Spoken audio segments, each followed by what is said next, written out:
بسم اللہ الرحمن الرحیم۔ گمنام ہیرو کے معزز ناظرین السلام علیکم۔ دوستو لائک ضرور کر دیا کریں، شکریہ۔ آئیے چلتے ہیں کہانی کی طرف۔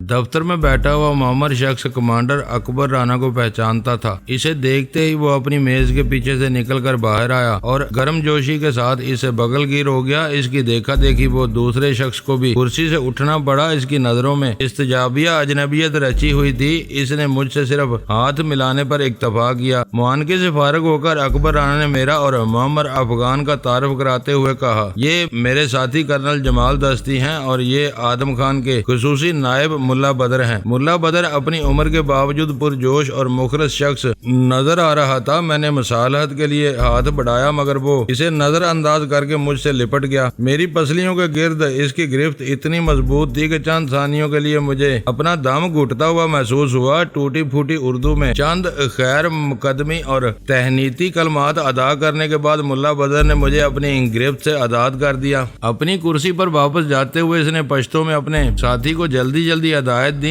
اس گفتگو میں 2 بار استعمال ہونے والا صرف ٹرانسمیٹر کا لفظ ہی میرے پلے پڑ سکا۔ وہ ملا بدر کی بات سن کر اپنی جگہ سے اٹھا اور اندر کھلنے والے دروازے میں غائب ہو گیا۔ ہم دونوں کو دفتر میں پڑے ہوئے گندے اور فرسودہ صوفوں پر بٹھانے کے بعد ملا بدر نے پشتو میں اکبر رانا کو کچھ بتانا شروع کر دیا۔ اکبر رانا خاموشی سے تفہیمی انداز میں سر ہلاتا رہا۔ وہ خاموش ہوا تو اکبر رانا نے کہا، کرنل صاحب پشتو نہیں جانتے، ان کے سامنے ہم اردو میں بات کریں تو زیادہ بہتر ہوگا۔ ملا بدر دھیمے سے ہنسا، خو تم جانتی ام کا اردو، کوئی فکر مت کرو، اردو کسی بھی لب و لہجے میں بولو، سمجھنے والے مفہوم سمجھ جاتے ہیں۔ اکبر رانا نے اس کی حوصلہ افزائی کی۔ اکبر رانا کی وہ بات خاصی بے وزن تھی۔ لب و لہجہ اور صحیح تلفظ ہی ہر زبان کی جان ہوتا ہے۔ میں نے دنیا کے مختلف ملکوں میں انگریزی جیسی بین الاقوامی زبان کی ایسی درگت بنتی دیکھی تھی کہ کسی انگریز کے سامنے کوئی فرینچ، جرمن یا اطالوی انگریزی بولنے کی کوشش کر رہا ہے اور انگریز حیرت سے دیدے پھاڑے یوں اس کا منہ تک رہا ہے جیسے وہ کسی دوسرے سیارے کی اجنبی زبان بول رہا ہو۔ انگریزی میں باہمی افہام و تفہیم کے اس عذاب سے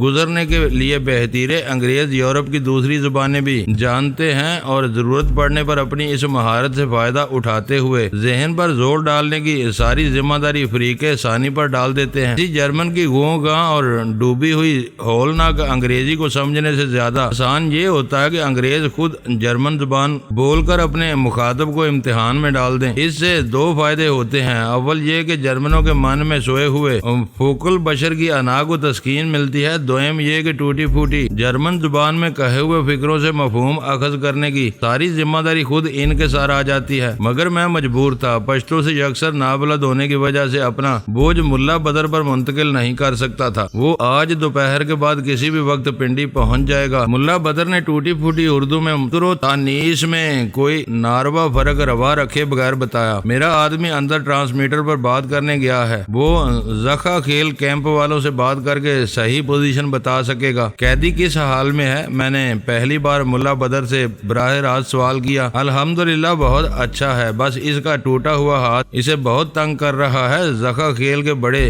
حکیم نے اس کا پلاسٹر اتار کر دیسی جڑی بوٹیوں اور پہاڑی سلاجید کا لیپ چڑھا دیا ہے، 2-4 دن میں سب ٹھیک ہو جائے گا، ملا بدر نے آگاہ کیا۔ زخا کھیل والوں سے تمہاری بات کب ہوئی تھی؟ اکبر رانا نے پوچھا۔ قیدی کے پہنچنے کے بعد انہوں نے خود رابطہ کیا تھا یا پھر تمہارا پیغام ملنے کے بعد میں نے ان سے بات کی تھی؟ وہ مہمان قیدی کو کہیں ڈال کر پولیٹیکل ایجنٹ کو مخبری کرا دیں۔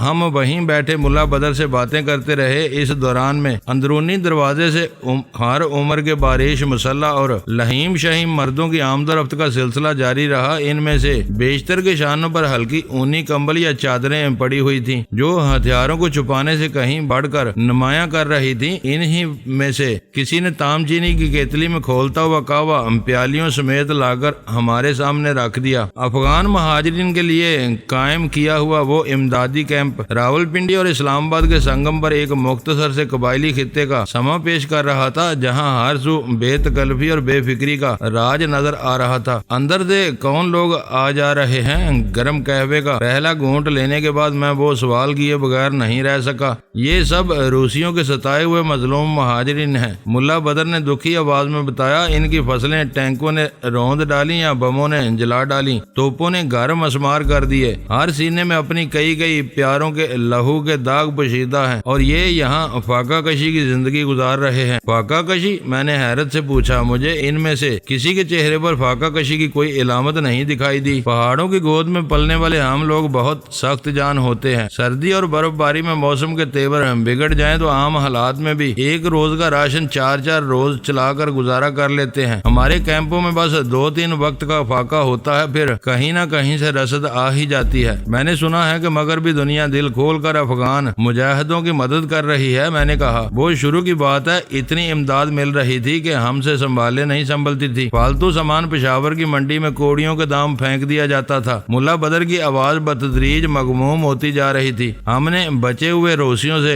چھینے ہوئے ہتھیار تک بیچے ہیں، مگر اب وقت بدل چکا ہے۔ وقت وہی ہے، پہلے تم روسیوں سے لڑ رہے تھے، اب ان کے ایجنٹوں سے لڑ رہے ہو۔ ایجنٹ ہم جیسا ہوتا ہے اسے پہچاننا بہت مشکل ہوتا ہے۔ جب تک سائبیریا کا سفید ریچھ میدان میں تھا ہم اس کے خلاف یکجا تھے، اسے مار بگانے کے بعد ہم سب پورے صدقے دل سے آپس میں لڑ رہے ہیں۔ ہر حریف خود کو حق بجانب اور مخالف کو گمراہ قرار دے رہا ہے۔ یہ مہاجرین صرف اپنے ہتھیار ہی بیچ دیں تو نہ صرف اپنی فاقہ کشی دور کر سکتے ہیں بلکہ اپنے گھروں کو بھی دوبارہ آباد کر سکتے ہیں۔ میں نے موقع سے پورا فائدہ اٹھاتے ہوئے کہا، ہتھیار پٹھان کا زیور ہوتا ہے، خالی پیٹ کوئی نہیں ٹٹولتا۔ ہتھیار سے خالی شانے کو ہر ایک حقارت کی نظروں سے دیکھتا ہے۔ ملا بدر کہنے لگا، یہ خود بھی اپنے گھروں کو لوٹنا چاہتے ہیں۔ بہت سے آبائی زمینوں پر جا کر واپس آئے کیونکہ وہاں سب کچھ برباد ہو چکا ہے، مہنگائی کا طوفان ہے اور ضروریات زندگی ناپید ہو چکی ہے اور ایسی ناقدری میں گزارا ناممکن ہو چکا ہے۔ مگر وہ اپنی زمین ہے، یہاں کے غریب الوطنی اور فاقہ کشی سے وہاں کی زندگی زیادہ بہتر ہوگی۔ اس کے ہونٹوں پر ایک افسردہ سی مسکراہٹ تیر گئی۔ یہاں کے حکمران ہم پر مہربان رہے ہیں، ان کے برادرانہ رویے کی وجہ سے ہم نے خود کو یہاں کبھی بے وطن نہیں سمجھا۔ یہ ہماری سرزمین ہے،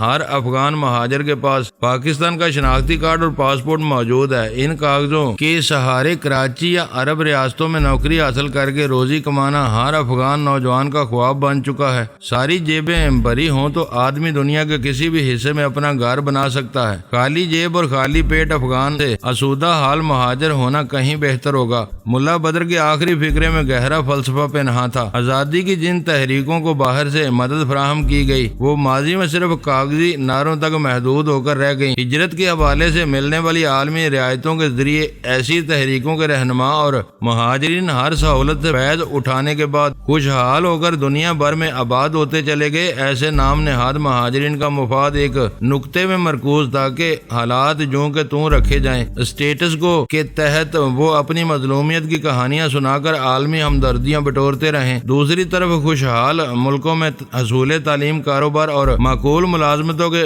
ذریعے اپنی جڑیں مضبوط کرتے رہیں۔ ملا بدر مجھے کچھ ایسی ہی کہانی سنا رہا تھا۔ افغانوں کو دنیا بھر سے مالی اور اخلاقی امداد ضرور ملی تھی مگر ان کو شہریت حاصل کرنے کی بے مہار آزادی صرف پاکستان نے ہی فراہم کی تھی۔ رشوت دیے بغیر شناختی کارڈ یا پاسپورٹ بنوانے والے ایک حقیقی پاکستانی کو نہ جانے کتنے پاپڑ بیلنے پڑتے ہیں، اعتراضات دور کرنے کے لیے بار بار دفتروں کے دھکے کھانے پڑتے ہیں، لیکن افغان پناہ گزینوں کو ملنے والی مراعات کا ذکر ملا بدر خود کر رہا تھا۔ ناخواندہ اور نیم خواندہ افغان مہاجرین اپنی نسلی مزاج کے اعتبار سے تند خو اور جنگجو تھے۔ مکمل پاکستانی شناخت حاصل کرنے کے بعد وہ دنیا کے جس خطے میں پہنچتے تھے اپنی کسی بھی غلطی کی پاداش میں ایک پاکستانی کے طور پر سزا یاب ہوتے تھے۔ یہ مفت کی وہ بدنامی تھی جو افغان پناہ گزینوں کو ملنے والی مراعات اور چشم پوشیوں کے نتیجے میں پاکستان کو حاصل ہو رہی تھی۔ غیر قانونی ہتھیاروں کی خرید و فروخت کا ذکر ملا بدر کر چکا تھا۔ افغانوں کے ذریعے ملک میں پھیلنے والے ہیروئن کے بھیانک سیلاب کا میں خود عینی شاہد تھا۔ میں نے ملا بدر کے لیے اپنے دل میں حسد و رقابت کی ہلکی سی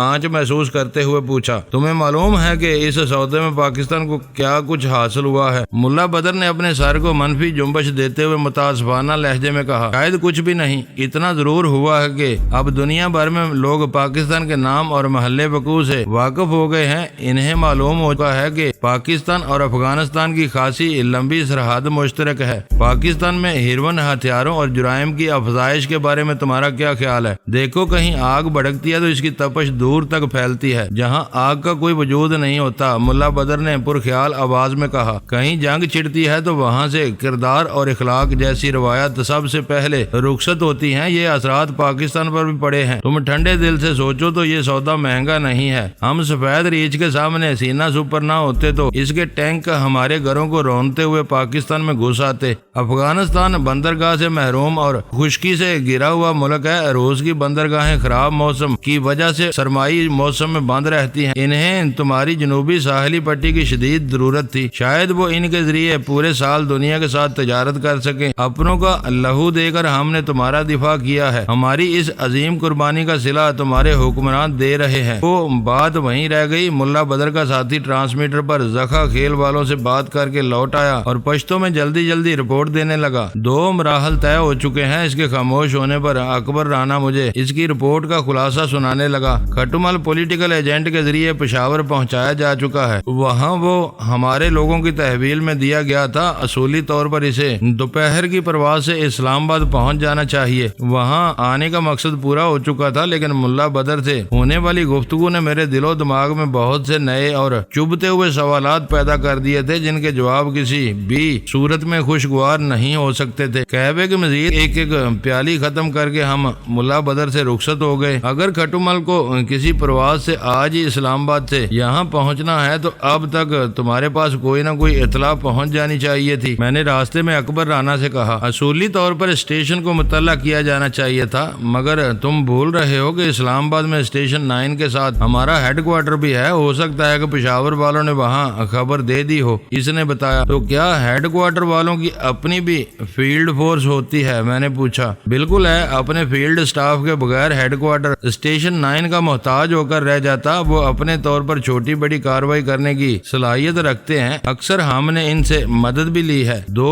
بجے ایس ٹی ایف کے چیف کا فون آیا، اس کی کال میں نے ریسیو کی اور وہ تعارف کے بغیر میری آواز پہچان کر بولا، تم نے اسلام آباد میں قدم رکھتے ہی میری مصروفیات میں بے حساب اضافہ کر دیا ہے، مجھے ملوث نہ کرو، میں جانتا ہوں کہ تم ہر لمحے مصروف رہتے ہو۔ میں نے ہنس کے جواب دیا، ایسی مسلسل مصروفیت کبھی کبھار ہی پیدا ہوتی ہے، ورنہ روٹین کے معمولات میں ہی دن گزر جاتا ہے۔ دوسری طرف سے اس کی آواز آئی، شاید اول خان نے تمہیں امریکیوں کے سخت رد عمل کے بارے میں بتا دیا ہوگا۔ بتایا تھا، مگر وہ پوری یقین نہیں تھا، ان کے احتجاج کی تصدیق ہونی باقی تھی۔ میں نے کہا، تصدیق ہو گئی ہے۔ ان کا پہلا اور سخت مراسلہ کراچی میں کالو مکرانی اور قاسم کی گرفتاری کے بارے میں جاری کیے جانے والے پریس ریلیز کے حوالے سے آیا تھا۔ انہوں نے کالو مکرانی کے بیان کو جھوٹ کا پلندہ اور کھٹومل کے خلاف منظم سازش قرار دیا تھا۔ تو کیا کوئی دوسرا مراسلہ بھی آیا ہے؟ میں نے چونک کر سوال کیا۔ واشنگٹن اور اسلام آباد کے درمیان وقت کے فرق کی وجہ سے انہیں صبح سویرے ہی معلوم ہو گیا تھا کہ ذرا سی دیر پہلے کھٹومل کو چودھری اسلام کے گھر سے اغوا کر لیا گیا ہے۔ اپنے دوسرے مراسلے میں امریکی حکومت نے اسلامی جمہوریہ پاکستان کے تشخص کے حوالے سے مذہبی آزادی اور رواداری کا شور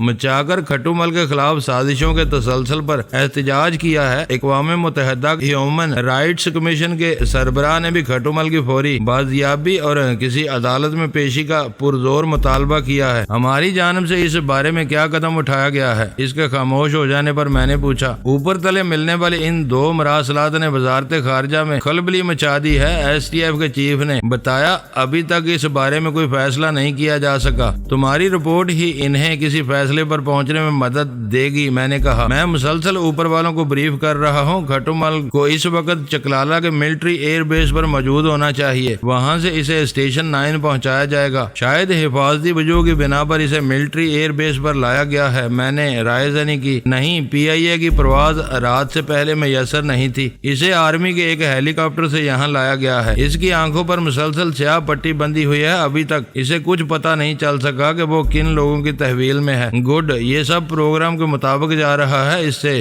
بعض پرس مکمل ہوتے ہی ہم اسے اور کالو مکرانی کو منظر عام پر لے آئیں گے۔ اس کے اقبالی بیان کے بعد امریکیوں کے احتجاجی غبارے کی ساری ہوا خود بخود خارج ہو جائے گی۔ میں نے اس کی حوصلہ افزائی کی۔ تمہارا نام ان کے اعصاب پر ایک خوف کی طرح طاری ہے۔ میں حیران ہوں کہ انہوں نے تمہارے خلاف کھٹومل کو اتنی دیدہ دلیری کے ساتھ استعمال کرنے کی کوشش کی کہ اس کے اچانک غائب ہونے پر ہیومن رائٹس کمیشن تک کو میدان میں لے آئے ہیں۔ یہ قدرت کے کھیل ہیں جو نیارے ہوتے ہیں۔ کوئی یہ تصور بھی نہیں کر سکتا تھا کہ محض ایک یا دو افراد امریکہ کے باخبر اور فعال اداروں کی ناک کے نیچے گیپ اور ڈیوڈ اسٹارز کے چیتھڑے اڑا کر یوں حفاظت سے باہر نکل آئیں گے۔ انہی واقعات کے تسلسل میں یہاں تم نے کھٹومل پر ہاتھ ڈال دیا۔ اس نے میری بات درمیان سے اچک کر کہا، تمہاری یہ ساری کامیابیاں ایک مضبوط نیٹ ورک کی نشاندہی کرتی ہیں۔ تمہیں بے دست و پا کر کے وہ اس نیٹ ورک کو توڑنا چاہتے ہیں۔ میں ہنسے بغیر نہ رہ سکا، میرا نیٹ ورک میرے ساتھ چلتا ہے۔ دراصل کھٹومل سے تصادم کی بنیاد اسی وقت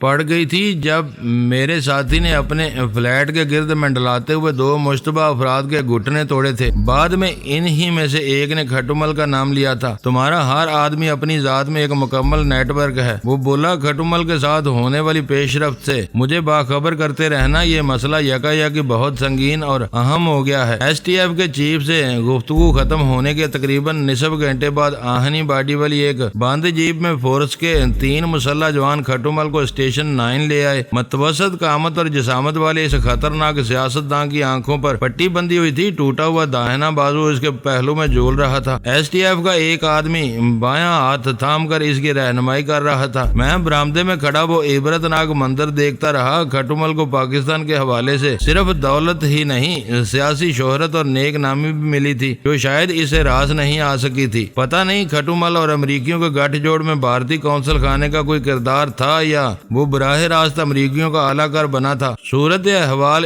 ان میں سے جو بھی رہی ہو، کھٹومل نے اپنی تقدیر پر اپنے ہاتھوں سے غداری کی ان مٹ مہر ثبت کر دی تھی۔ پتہ نہیں تم کون لوگ ہو، میرے کانوں میں کھٹومل کی بڑبڑاہٹ آئی۔ کچھ بولتے ہو نہ سنتے ہو۔ بابا، میں ادھر ادھر کیوں گھمایا جا رہا ہوں؟ اس کی آواز حسب معمول دھیمی اور پرسکون تھی۔ میں نے لمحہ بھر کے لیے سوچا، پھر دھیرے سے کہا، کھٹومل سیدھے چلے آؤ، ذرا سی دیر میں تمہارا سارا تجسس دور ہو جائے گا۔ تم کسی غیر کے پاس نہیں، اپنوں میں ہو۔ میری آواز سنتے ہی کھٹومل کے قدم ڈگمگا گئے۔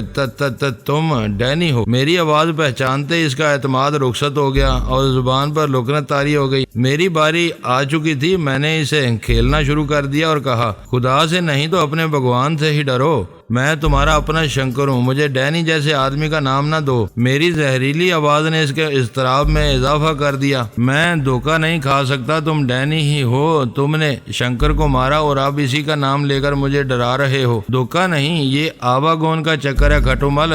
شریر ڈینی کا ضرور ہے، مگر اس میں آتما تمہارے شنکر کی ہے۔ اسی لیے میں نے تمہاری آنکھوں پر کالی پٹی بندھوا دی ہے کہ کہیں تم مجھے دیکھ کر ڈر نہ جاؤ۔ ٹوٹے ہوئے بازو کے ساتھ بھاگنا تمہارے لیے عذاب بن جائے گا۔ میرا اندازہ تھا کہ اس بار وہ ضرور بدحواس ہو جائے گا، لیکن اس کے استقلال میں کوئی فرق نہیں آیا۔ وہ کشاں برآمدے کی طرف بڑھتا رہا۔ وہ رکنے یا بھاگنے کی کوشش کرتا تو اسے ناکام بنانے کے لیے ایس ٹی ایف کے 3 کارندوں نے اسے اپنے نرگے میں لیا ہوا تھا۔ اسٹیشن 9 کا انٹیروگیشن سیل اسلام آباد کی اسی عمارت کے تہہ خانے میں واقع تھا۔ برآمدے کے چند زینے چڑھنے اور راہداری سے گزرنے کے بعد جب اسے دوبارہ سیڑھیوں کی موجودگی کی اطلاع دی گئی تو وہ بے اختیار ایک گہرا سانس لے کر بولا، اب تم مجھے کسی تہہ خانے میں لے جا کر میرے اوپر تشدد کرو گے۔ میں تم کو بتا دوں کہ تمہاری یہ کوشش بے سود ثابت ہوگی۔ ہم عدم تشدد کے حامی اور اہنسا کے پجاری ہیں۔ میں نے کاٹدار لہجے میں کہا، اچھا ہوا کہ تم نے ہمیں اپنے ارادے سے آگاہ کر دیا۔ ہم کچھ نہیں کریں گے، بس تمہارا ٹوٹا ہوا داہنا ہاتھ بغل کے جوڑ سے الگ کریں گے تاکہ تم کو اس عذاب سے نجات مل جائے۔ وہ سیڑھیاں اترتے اترتے ذرا سا لہرایا، پھر بولنے لگا، یہ بھی کر دیکھو، تم کامیاب نہیں ہو سکو گے۔ متوقع خطرات اس کے سامنے تھے۔ وہ ان کا مقابلہ کرنے کے لیے ذہنی طور پر اپنی پوری تیاری کر چکا تھا۔ اس جیسے سرد اور متحمل مزاج افراد کو اگر سختی کے ساتھ اپنی زبان بند رکھنے کا فیصلہ کر لیں تو روایتی تشدد کے ذریعے انہیں مجبور کرنا ناممکن ہوتا ہے۔ میں نے آنکھ سے اکبر رانا کو اشارہ کیا اور ہم دونوں تیزی کے ساتھ سیڑھیاں طے کر کے تہہ خانے کے محیب کمرے میں پہنچ گئے۔ کمرے میں چھت سے لٹکے ہوئے چند آہنی کنڈوں، زنجیروں، رسیوں، برقی آلات اور ایک آہنی کرسی کے علاوہ کوئی ایسی چیز نہیں تھی جس سے دہشت ٹپکتی ہو، لیکن 8 فٹ اونچی چھت والے اس زیر زمین کمرے کی ساخت کچھ اس وجہ کی تھی کہ اس سے ہیبت ٹپکتی تھی، لیکن میری دانست میں کھٹومل کے لیے وہ ساخت غیر اہم ثابت ہوتی۔ تہہ خانے میں اسٹیشن 9 کے 2 اہلکار پہلے سے موجود تھے۔ شاید کھٹومل کو لانے والوں کی ڈیوٹی اسے نیچے پہنچانے کے بعد ختم ہو جاتی اور وہ اسے ان دونوں کے حوالے کر کے ہیڈ کوارٹر کی طرف واپس روانہ ہو جاتے۔ اس کی آنکھوں پر سے بلائنڈ فولڈ ہٹائے بغیر اوسط درجے کے 2-3 برقی جھٹکے دینے ناگزیر ہیں۔ میں نے آہنی کرسی پر نگاہیں جما کر کہا، اس کی ذہنی یکسوئی ایسی غیر متوقع اذیت سے شاید ختم ہو جائے گی۔ اس نے میری تائید کی، اسے الیکٹرک چیئر سے ہی باندھ دیا جائے گا۔ کرسی میں دوڑائے جانے والے کرنٹ کو ہم اپنی مرضی سے کم و بیش کر سکتے ہیں۔ سیڑھیوں پر قدموں کی چاپ دھیمے دھیمے قریب آ رہی تھی۔ سیڑھیاں اترتے اسٹیشن 9 والوں نے قیدی کو سنبھال لیا۔ اسے لانے والے تینوں افراد وہیں سے لوٹ گئے۔ اکبر رانا نے انگلی سے کرسی کی طرف اشارہ کیا۔ وہ دونوں کھٹومل کو اسی کرسی کی طرف لے آئے۔ ان میں سے ایک کی ہدایت پر جو ہی کھٹومل کرسی پر بیٹھا، خود کار کنڈوں نے کھٹاک کھٹاک کی آواز کے ساتھ اس کی دونوں پنڈلیوں اور کلائیوں کو اپنی گرفت میں لے لیا۔ زخمی بازو کی کلائی پر کلپ کی گرفت ہوتے ہی کھٹومل نے کرسی سے اٹھنے کی ناکام اور غیر اضطراری کوشش کی اور ہلکی سی کراہ کے ساتھ دوبارہ گر کر اٹھنے کی کوشش میں سارا زور اس کی ٹوٹی ہوئی ہڈیوں پر منتقل ہو گیا تھا۔ اکبر رانا دیوار کے ریگولیٹر پر کرنٹ کنٹرول کر رہا تھا۔ اپنے کام سے فارغ ہوتے ہی اس نے ایک بٹن پر اپنی انگلی رکھی۔ بورڈ پر ایک سرخ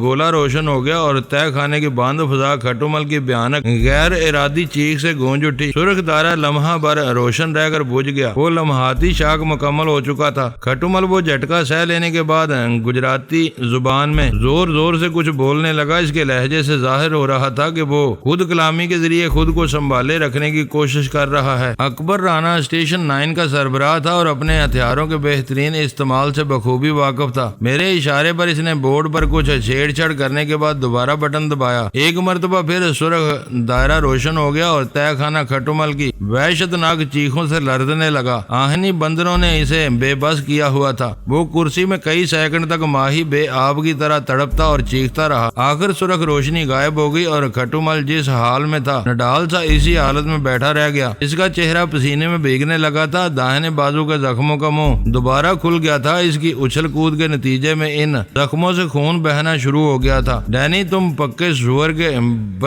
بچے ہو، وہ رک رک کر کہا۔ کھٹومل، اپنی زبان پر قابو رکھو، تیسرا جھٹکا اس سے زیادہ طویل ہوگا۔ میں نے گررا کر اسے تنبیہ کی۔ یہ یاد رکھو کہ جب تک تمہاری آنکھوں پر سیاہ پٹی موجود ہے تمہاری زندگی کی ضمانت دی جا سکتی ہے۔ یہ پٹی اترنے کے بعد تمہیں اسی برقی کرسی پر بون دیا جائے گا۔ یہ ظلم ہے، بربریت ہے۔ وہ بے بسی سے حلق کے بل چیخ پڑا۔ ہر ظالم اپنے کیے کی سزا پانے پر یہی کہتا ہے۔ زبان کھولو ورنہ طاقتور برقی رو تمہیں جلا کر کوئلہ بنا دے گی۔ کوئلے کے کھٹومل کو کوئی نہیں پہچان سکے گا۔ کھٹومل کسی مرکھنے بیل کی طرح منہ کھول کر ہانپتا اور میری بات سنتا رہا۔ میرے خاموش ہونے کے کئی ثانیوں بعد بھی وہ نہ بولا تو مجھے اپنی بات جاری رکھنی پڑی۔ میں نے اکبر رانا کے آدمیوں کو ہاتھ کے اشارے سے منع کرتے ہوئے کرخت آواز میں حکم دیا، یہ مردود مرنا ہی چاہتا ہے، جس کی آنکھوں سے بلائنڈ فولڈ اتار دو۔ ایک شخص کے ہاتھ فوراً ہی کھٹومل کے پسینے میں بھیگی ہوئی پیشانی سے جا لگے۔ کھٹومل کے لیے وہ ملک الموت کے ہاتھ کا لمس تھا۔ اس نے اپنا سر جھٹک کر پوری قوت سے کہا، دور رہو اور پوچھو کیا پوچھتے ہو، اسے ایک مہلت دے دو۔ میں نے اکبر رانا کے ماتحت سے کہا، پھر اپنے قیدی سے مخاطب ہو گیا، کھٹومل، امریکیوں کے لیے تم کب سے کام کر رہے ہو؟ یہ مجھ پر جھوٹا الزام ہے، میں کسی کے لیے کوئی کام نہیں کرتا۔ میرے ایک اشارے پر لوگوں کی قسمتیں بدل جاتی ہیں، مجھے کسی کے لیے کام کرنے کی کیا ضرورت ہے؟ ہمیں بھی یہی پریشانی ہے کہ سب کچھ ہوتے ہوئے تم کس مجبوری کے تحت ان کے ہاتھوں میں کھلونا بنے ہوئے ہو؟ وہ تمہیں کیوں بلیک میل کر رہے ہیں؟ دوستو، ویڈیو کو لائک ضرور کر دیا کریں۔ ISI پاک آرمی زندہ باد، پاکستان پائندہ باد۔ معزز ناظرین، اپنا خیال رکھیے گا اور اپنے اس چینل کا بھی شکریہ۔